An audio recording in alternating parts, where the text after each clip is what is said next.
इस इमेज को देखिए दोस्तों, ये हमारे दोस्तों भारत की कैपिटल दिल्ली की सैटेलाइट इमेज है, जो कि दोस्तों ऑब्वियसली सैटेलाइट से यानी कि अंतरिक्ष से ली गई है। जी हाँ दोस्तों, आप सही सोच रहे हो, दिल्ली का पॉल्यूशन अब स्पेस से भी दिखाई दे रहा है। यानी कि दोस्तों दूसरे ग्रह में रहने वाली जनजातियां भी हमें यानी कि दिल्ली का पॉल्यूशन देख सकती है दोस्तों। और अगर वो यहाँ पर आते हैं यानी कि भारत में अगर आते हैं या फिर अर्थ में अगर आते हैं, तो वो लोग दिल्ली जाना तो पसंद बिल्कुल नहीं करेंगे ना, क्योंकि दोस्तों यहाँ का पॉल्यूशन देखते ही वो लोग भाग जाएंगे, यानी कि एलियंस भाग जाएंगे। अब दोस्तों आते हैं मेन मुद्दे पर, वो है दोस्तों दिल्ली का पॉल्यूशन। आप खुद ही दोस्तों इन न्यूज को देख सकते हो। लेकिन दोस्तों क्या फर्क पड़ता है, हम तो दिवाली के फटाके के पीछे पड़े हुए हैं और डिस्कशन मात्र दोस्तों फटाके बैन करने तक ही सीमित रहता है। और दोस्तों वो भी पूरे के पूरे साल के लिए नहीं, सिर्फ दिवाली के लिए या फिर शादियों के लिए या फिर दोस्तों पॉलिटिकल विक्ट्री के बाद या फिर न्यू ईयर सेलिब्रेशन के टाइम पटाखे जलाने से पॉल्यूशन कहाँ होता है। प्रॉब्लम यह है दोस्तों की सॉल्यूशंस के बारे में कोई सोचा ही नहीं करता। तो चलिए दोस्तों आज के इस वीडियो में डायरेक्टली हम मुद्दे पर आते हैं। दिल्ली के पॉल्यूशन के 4 मेन रीजन है दोस्तों, और उन चारों पर दोस्तों यानी कि उनके सॉल्यूशंस के बारे में बातें करते हैं, जिससे दोस्तों दिल्ली की हवा साफ हो सके। अगर दोस्तों आप भी इस सॉल्यूशंस को यानी कि इन सारे के सारे सॉल्यूशंस को सरकार तक पहुंचाना चाहते हैं, तो इस वीडियो को लाइक कीजिए, ताकि दोस्तों ये वीडियो ज्यादा से ज्यादा लोगों तक पहुंच सके। अब दोस्तों चलिए वीडियो को शुरुआत करते हैं, लेकिन दोस्तों वीडियो को शुरुआत करने से पहले इस वीडियो को लाइक जरूर करें, ताकि दोस्तों ये ज्यादा से ज्यादा लोगों तक पहुंच सके। नंबर 1 दोस्तों, स्टबल बर्निंग बंद किया जाए। आपको क्या लगता है दोस्तों, स्टबल बर्निंग और दिल्ली का स्मोक इनमें कोई कनेक्शन नहीं है, या फिर ये बस एक कोइंसिडेंस है? भारत सरकार कितना भी डिनाई कर ले, स्टबल बर्निंग की वजह से पॉल्यूशन होता ही होता है। ये बहुत बड़ा सच है दोस्तों, और इसका प्रूफ हमें पाकिस्तान से भी मिल रहा है, क्योंकि जैसे पंजाब और हरियाणा के स्टबल बर्निंग से दिल्ली में स्मोक हुआ करता है, वैसा ही स्मोक दोस्तों लाहौर में भी हो रहा है। So basically we are divided by politics but united by pollution. हमारे फार्मर्स काफी ज्यादा स्मार्ट है, वो नासा के सैटेलाइट्स को भी धोखा देते हैं, यानी कि मात दे देते हैं, और वो भी कुछ इस तरीके से कि सैटेलाइट फार्म फायर्स को डिटेक्ट ही ना कर सके। कैसे? वो ऐसे कि एक सैटेलाइट मूव होते रहता है। तो यहाँ पर फार्मर्स को अच्छी तरीके से पता है कि अगर 2 बजे के बाद आग लगाई जाए तो सैटेलाइट्स उसको डिटेक्ट नहीं कर पाएगी, तो आग 2 बजे के बाद ही लगा करती है, यानी कि वो लोग लगाते हैं। और आपको पता है दोस्तों कि इसका मोस्ट ट्रेजिक पार्ट क्या है, यानी कि दिल्ली के पॉल्यूशन का ये जो इतना स्मोक है दोस्तों, जो पाकिस्तान तक पहुंच चुका है, जो कि हर साल हमारे देश को दोस्तों इंटरनेशनल लेवल पर एम्बेरसमेंट फील करवाता है। ये सारा का सारा स्मोक दोस्तों स्टबल बर्निंग से हुआ करता है, और वो भी दोस्तों राइस के प्रोडक्शन के लिए। चलो भारत की स्टेट्स राइस को रिजेक्ट करते हैं, उसमें कोई कॉन्स्पिरेंसी होगी या फिर पॉलिटिकल पार्टीज खेल खेल रहे होंगे, लेकिन फॉरेन कंट्रीज का यहाँ पर कौन सा हिडन एजेंडा है? वो तो अपने पीपल्स के हेल्थ पर ध्यान देंगे ना। अब ये बात तो अलग चीज है जहाँ पर राइस को प्रोड्यूस करने के लिए पानी को कम्प्लीटली डिप्लीट किया जाता है, या फिर जिन फार्मर्स या फिर मिडल मैन को खुश रखने के लिए हर साल 2 लाख करोड़ से भी ज्यादा खर्च कर दिए जाते हैं, जिसमें से दोस्तों पंजाब और हरियाणा मेजर बेनिफिशियरी हैं, जिन राइस पर दोस्तों इतने ज्यादा पेस्टिसाइड्स और फर्टिलाइजर यूज हुआ करते हैं कि फॉरेन कंट्रीज भी दोस्तों उसे रिजेक्ट किया करते हैं। इस पर्टिकुलर चीज की वजह से दोस्तों इतना सारा फॉग और पॉल्यूशन हुआ करता है, यानी कि दोस्तों पर्टिकुलरली ये राइस का स्टबल हर साल हमारे देश के लोगों की जान लेता है, और दोस्तों उनका लाइफ स्पैन भी कम कर देता है। और दोस्तों यहाँ पर एक दुख की बात क्या है पता है, कि यहाँ पर किसी को बोलना ही नहीं है कि स्टबल बर्निंग एक बहुत बड़ा इशू है, या फिर हमें स्टबल बर्निंग को रोकने की सख्त जरूरत है। क्योंकि दोस्तों स्टबल बर्निंग से एयर पॉल्यूशन तो होता ही होता है, साथ ही साथ खेत की सॉइल भी डिस्ट्रॉय हो जाती है, क्योंकि दोस्तों इससे सॉइल का टेम्परेचर बढ़ जाता है, और दोस्तों जमीन के अंदर के माइक्रो ऑर्गेनिज्म मर जाते हैं। यानी कि दोस्तों नुकसान सबसे ज्यादा उसी का होता है, यानी कि उस पर्टिकुलर किसान का होता है जिसने शॉर्ट टर्म फायदे के लिए लॉन्ग टर्म अपना नुकसान करवा लिया है। अब दोस्तों ऐसा हम पर्टिकुलरली क्यों करते हैं? पंजाब सरकार ने दोस्तों 2017 में ही कहा था कि हमारे पास स्टबल मैनेजमेंट इंफ्रास्ट्रक्चर की कमी है, क्योंकि दोस्तों 19.7 मिलियन मैट्रिक टन में से 15.4 मिलियन मैट्रिक टन के लिए कोई भी सुविधा अवेलेबल नहीं है। इंडियन एग्रीकल्चरल रिसर्च इंस्टीट्यूट इन्होंने दोस्तों पूसा नाम का एक बायो एंजाइम डेवलप किया है, जिसे स्प्रे करने से दोस्तों 20 से 25 दिनों में स्टबल नष्ट हो जाता है। वैसे ही दोस्तों छत्तीसगढ़ सरकार ने यानी कि हमारी छत्तीसगढ़ सरकार ने काफी इंटरेस्टिंग प्रोजेक्ट चालू किया है। हर गाँव में दोस्तों 5 एकड़ प्लॉट होता है, जहाँ पर दोस्तों किसान स्टबल कलेक्ट करते हैं, और दोस्तों इस पर्टिकुलर स्टबल से ऑर्गेनिक फर्टिलाइजर बनाया जाता है, जिससे दोस्तों किसानों का फायदा ही हुआ करता है। ऐसे पॉजिटिव इंटरवेंशन की दोस्तों हमें और भी ज्यादा जरूरत है, और दोस्तों उस पर्टिकुलर चीज के लिए किसानों और सरकार को यह मानने की जरूरत है कि स्टबल बर्निंग से पॉल्यूशन होता है। अब दोस्तों यहाँ पर अगर हम एडमिट ही नहीं करेंगे कि प्रॉब्लम है, तो सॉल्यूशन आखिर कैसे निकलेगा?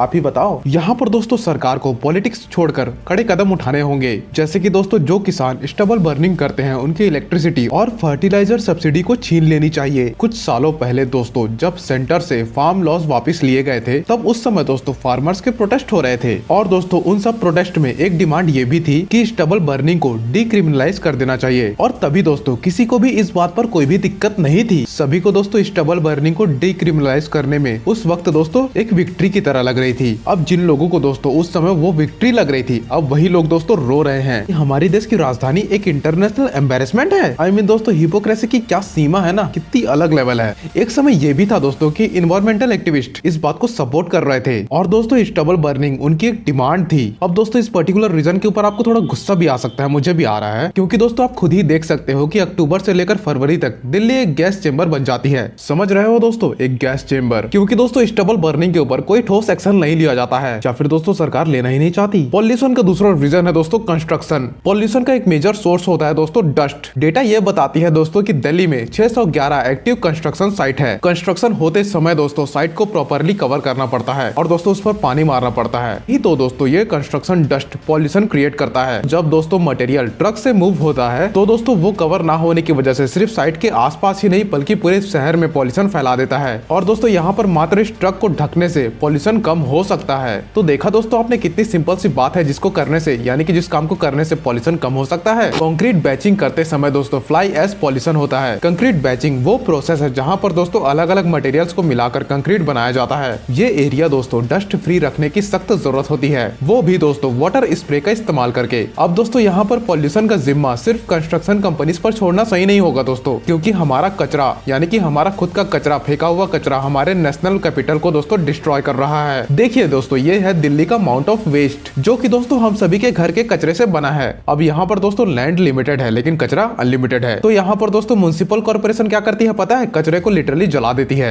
और दोस्तों इसकी वजह से कभी कभी इन डंपिंग ग्राउंड्स में आग तक लग जाती है। प्लस दोस्तों यहाँ पर कचरे को सेग्रीगेट तो कोई नहीं करता। कंपोस्टिंग दोस्तों आज के मॉडर्न दुनिया में एक नेसेसिटी की तरह है, जो कि दोस्तों काफी आसान चीज है। जैसे कि दोस्तों हम मुंबई के छोटे से घर में रहते हुए भी कंपोस्टिंग कर सकते हैं। हम भी दोस्तों छत्तीसगढ़ के एक छोटे से घर में रहते हुए कंपोस्टिंग कर सकते हैं दोस्तों। तो आप क्यों नहीं कर सकते, आप भी जरूर कीजिएगा दोस्तों। ये one of the best solution है दोस्तों। तो चलो दोस्तों यहाँ पर आपको एक कंपोस्टिंग का एग्जांपल देता हूँ। Depending on the size of the family, वो पर्टिकुलर फैमिली दोस्तों हर महीने 30 से 120 किलो का कचरा जमा करती है, यानी कि दोस्तों गीला कचरा जमा करती है। जस्ट इमेजिन दोस्तों फॉर वन सोसाइटी ये कितना होगा, या फिर फॉर वन लोकेलिटी या फिर पूरे सिटी के लिए ये कितना हो सकता है, and then one whole country ये कितना हो सकता है दोस्तों। एक बार सोच के जरूर देखिएगा। हम दोस्तों रोज यानी कि हर महीने यानी कि हर साल कितना सारा गीला कचरा दोस्तों जनरेट कर रहे हैं और उससे कंपोस्ट बनाने के बजाय हम उससे फेंक रहे हैं। कितनी शर्म की बात है दोस्तों कि हमारे हाथ में सॉल्यूशन होने के बावजूद भी हम उस सॉल्यूशन का फायदा नहीं उठाते, और जिस बड़ी गलती के कारण दोस्तों हमारे मदर नेचर को कितनी बड़ी चोट पहुंच रही है हम ये भी नहीं देखते। फॉर एग्जाम्पल दोस्तों हम उस कचरे को प्लास्टिक के झिल्ली में बांधकर फेंकते हैं दोस्तों, जिससे कि मीथेन जनरेट हो रहा है, जिससे कि हमारा देश भारत दोस्तों और भी ज्यादा गर्म होता जा रहा है। आज हमारे लैंड फील्ड में दोस्तों सब कुछ मिक्स्ड होता है, पुराने फर्नीचर से लेकर बैटरीज तक दोस्तों, और बचे हुए खाने से लेकर कपड़े, बोतल, न्यूज़पेपर, यहाँ तक कि दोस्तों पुराने काम ना आने वाले अप्लायंसेस भी।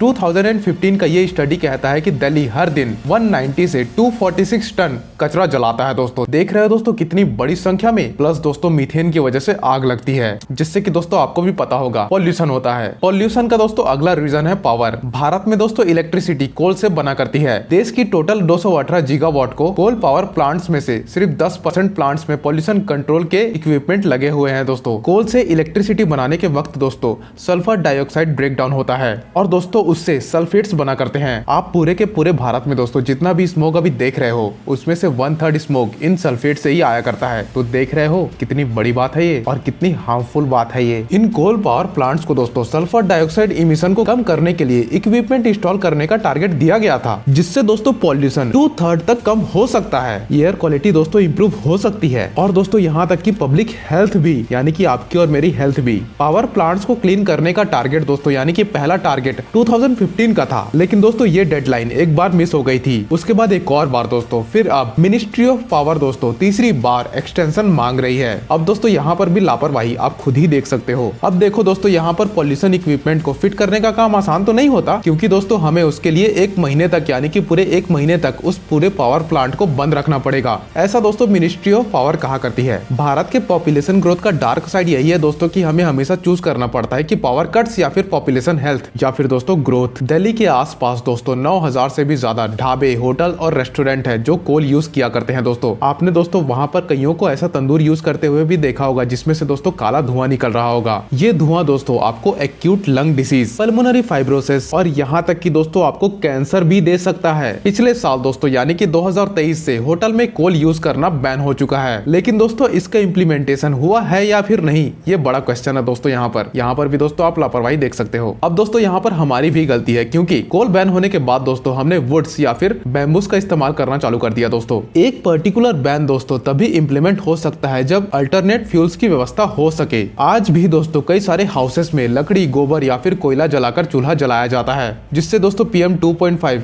PA10 और नाइट्रोजन ऑक्साइड रिलीज होता है। जिन घरों में दोस्तों LPG सिलेंडर्स के बजाय सॉलिड फ्यूल्स का इस्तेमाल किया जाता है, वहां पर टीबी के चांसेस बहुत बढ़ जाते हैं दोस्तों, यानी कि ट्यूबरक्लोसिस के। और दोस्तों देश का ऑलमोस्ट आधे से भी ज्यादा पॉपुलेशन आज भी बायोमास का इस्तेमाल कुकिंग के लिए किया करता है। अब दोस्तों बहुत सारे घरों में LPG सिलेंडर तो आए हैं, लेकिन उनका यूज दोस्तों हाउस होल्ड कुकिंग के लिए लोग नहीं करते हैं। कुछ लोगों ने दोस्तों अपना घर का कनेक्शन कमर्शियल यूज के लिए स्टार्ट कर दिया है, यानी कि दोस्तों वो लोग सब्सिडाइज रेट में अपना बिजनेस चला रहे हैं और दोस्तों अपने घर वालों की सेहत के साथ तो खेल ही रहे हैं और पॉल्यूशन भी फैला रहे हैं। मूल मुद्दा तो यही है दोस्तों कि LPG सिलेंडर तो आया, लेकिन दोस्तों लोगों का इनकम वहां पर नहीं बढ़ा, तो लोगों ने भी दोस्तों अपना थोड़ा सा इनकम बढ़ाने के लिए एक्स्ट्रा कनेक्शन का जुगाड़ लगा लिया। अब दोस्तों पॉल्यूशन के चौथे रीजन में आ जाते हैं, जो कि है दोस्तों ट्रैफिक। दिल्ली के टोटल पॉल्यूशन में से दोस्तों 1/4 पॉल्यूशन व्हीकल से हुआ करता है, यानी कि दोस्तों 25% पॉल्यूशन सीधा सीधा कम हो सकता है अगर हम इलेक्ट्रिक व्हीकल पर शिफ्ट हो जाते हैं तभी। अब दोस्तों हमारे लिए इलेक्ट्रिकल व्हीकल को इम्प्लीमेंट करना बहुत बहुत जरूरी हो गया है दोस्तों, यहाँ तक कि हमारे मदर नेचर के लिए भी। अगर दोस्तों ऐसा नहीं हो पाता तो एटलीस्ट ज्यादा से ज्यादा व्हीकल BS6 नॉर्म्स को फॉलो करने चाहिए। भारत का PUC सिस्टम दोस्तों कम्प्लीटली ब्रोकन है। लोग उनकी गाड़ी कैसी दिखा करती है इस पर ज्यादा ध्यान देते हैं, ना कि उनसे कितना पॉल्यूशन हो रहा है इस पे। और दोस्तों यहाँ तक कि उनको अपने गाड़ी के इंजन की मेंटेनेंस की भी परवाह नहीं होती। और दोस्तों इसी पर्टिकुलर जगह में बदलाव की बहुत जरूरत है। आज के टाइम पर दोस्तों एक प्राइवेट व्हीकल ओन करना एक स्टेटस सिंबल बन चुका है, लेकिन दोस्तों किसी और डेवलप्ड देश को अगर देखा जाए तो वहाँ पर पब्लिक ट्रांसपोर्ट इतना अच्छा होता है ना कि सोचो मत, कि दोस्तों आम आदमी से लेकर करोड़पति बिजनेसमैन तक हर कोई पब्लिक ट्रांसपोर्ट का यूज कर सके। भारत के हर बड़े शहर की तरह दोस्तों दिल्ली का पब्लिक ट्रांसपोर्ट ब्रोकन है। इस पर्टिकुलर इमेज को देखिए दोस्तों कि एक अच्छी बस रास्ते पर से कितनी गाड़ियों को हटा सकती है और यहाँ तक कि ट्रैफिक को भी कितना ज्यादा कम कर सकती है। 1998 में दोस्तों सुप्रीम कोर्ट ने कहा था कि दिल्ली को 10,000 बसेस की जरूरत है, लेकिन जुलाई 2024 तक दिल्ली में मात्र 7,600 बसेस ही अवेलेबल हैं and that is the better public transport available in India. तो सोचिए दोस्तों दिल्ली में हर 1 लाख लोगों के लिए सिर्फ 45 बसेस हैं और वाहन का डेटा ये कहता है दोस्तों कि मात्र पिछले साल 6.5 लाख प्राइवेट व्हीकल दोस्तों दिल्ली के ट्रैफिक में ऐड हो चुकी है। याद रखना जब तक एफिशिएंट पब्लिक ट्रांसपोर्ट नहीं आ जाता तब तक दोस्तों लोग बाइक्स और कार्स से ट्रैवल करते रहेंगे और दोस्तों इससे ट्रैफिक बढ़ेगा और एज वेल एज पॉल्यूशन भी। जब तक दोस्तों भारत में पब्लिक ट्रांसपोर्ट सिस्टम इंप्रूव नहीं हो जाता तब तक दोस्तों हमें एक हाइब्रिड वर्क मॉडल की ओर देखना जरूरी है। अब दोस्तों यहाँ पर मेरा एक पर्सनल सुझाव है, क्या हम वर्क फ्रॉम होम ऑप्शन को सीरियसली नहीं ले सकते? अब दोस्तों यहाँ पर अलग अलग कॉर्पोरेट्स की अलग अलग विचारधारा है यहाँ पर, तो सब लोग अपना अपना ओपिनियन दे सकते हो नीचे कमेंट्स में। अब दोस्तों जब पेंडेमिक का दौर था तब हमने वर्क फ्रॉम होम को पहले इंप्लीमेंट कर लिया था, तो अब क्यों नहीं कर सकते? या फिर दोस्तों फ्लेक्सिबल ऑफिस टाइमिंग जो कि पॉल्यूशन को कम करने के साथ साथ दोस्तों वर्क लाइफ बैलेंस को भी इंप्रूव करने में हेल्प कर सके। अब दोस्तों अंत में तो मैं यही कहूंगा कि एयर पॉल्यूशन के लिए बहुत सारे फैक्टर जिम्मेदार होते हैं, बहुत सारी चीजों को भी कंसिडर करना पड़ता है। लेकिन दोस्तों यहाँ पर यह कहना कि इस समय जो दिल्ली में पॉल्यूशन हो रहा है उसके लिए मात्र ट्रैफिक और व्हीकल रिस्पॉन्सिबल है, तो ये गलत होगा दोस्तों, क्योंकि अक्टूबर टू फरवरी के बीच दोस्तों जो AQI 999 को क्रॉस कर देता है उसका मेन रीजन है दोस्तों स्टबल बर्निंग। और दोस्तों यहीं पर मैं ये भी क्लियर कर देता हूँ कि vehicle dust, vehicle pollution, traffic pollution या फिर कंस्ट्रक्शन वर्किंग पॉल्यूशन और गार्बेज ये सब ज्यादा इंपॉर्टेंट नहीं है दोस्तों। और दोस्तों एक तरीके से अगर देखा जाए तो ये सब इंपॉर्टेंट है और वो तभी दोस्तों जब इन पर पूरे साल डिस्कशन हो। लेकिन दोस्तों स्टबल बर्निंग का जो मुद्दा है इसको लोग दोस्तों कंटिन्यूअसली साइडलाइन कर दिया करते हैं, क्योंकि दोस्तों इसको ओपनली बोलना may be a big problem for peoples. इस पर्टिकुलर टाइम पीरियड में दोस्तों सर्दियों में होने वाले पॉल्यूशन का मेजर कंट्रीब्यूशन स्टबल बर्निंग ही है, ये हम सबको समझना पड़ेगा। या फिर हमारे शहर की एयर क्वालिटी कभी भी ट्रिपल डिजिट से नीचे आए उनको कोई फर्क ही नहीं पड़ता, क्योंकि दोस्तों उनके लिए ये प्रायोरिटी है ही नहीं। उनके लिए प्रायोरिटी ये है कि उनको सत्ता में बने रहना है और जिन वोटर्स के जरिए वो सत्ते में आए हैं उन वोटर्स को दुनिया की सारी फ्रीबीज देना और तो और उनसे एक पैसे का भी टैक्स ना लेना। हमारे लीडर्स को ये लगता है कि क्लीन एयर एक ह्यूमन राइट है ही नहीं और भारत में सब ऐसा ही होता है। व्हाट इफ आई से कि पॉल्यूशन पर ना सेंट्रल ना स्टेट ना म्युनिसिपल कोई भी ठोस एक्शन नहीं लेता है, क्योंकि किसी को इससे फर्क पड़ता ही नहीं है कि हमारे नेचर को क्या हो रहा है। जैसा है वैसा चलने दो, उनका ये मोटो है। या फिर जो ऑफेंडर्स है उनसे ब्राइब ले लो। और दोस्तों इसी एटीट्यूड को बदलने की बहुत बड़ी जरूरत है। और अगर दोस्तों आपको ये सॉल्यूशन सेंसिबल लग रहे हैं तो इन्हें सरकार तक पहुंचाने में हमारी मदद जरूर करिएगा। Tag your friends, influencers, leaders, share this particular video on Twitter दोस्तों and also on your WhatsApp groups. मुझे दोस्तों आपसे बहुत सारी होप्स है यानी कि उम्मीदें हैं। कि दोस्तों आप ब्लेम गेम को छोड़कर सॉल्यूशंस पर ध्यान देंगे, क्योंकि दोस्तों एक एक करने से क्या फर्क पड़ता है, लेकिन दोस्तों एक एक के करने से बहुत फर्क पड़ेगा। और इन दोनों लाइन के पीछे दोस्तों मात्र एक फर्क है, और दैट्स व्हाई फर्क पड़ता है। So please friends, share this video and save our earth, our world, our nature, our India.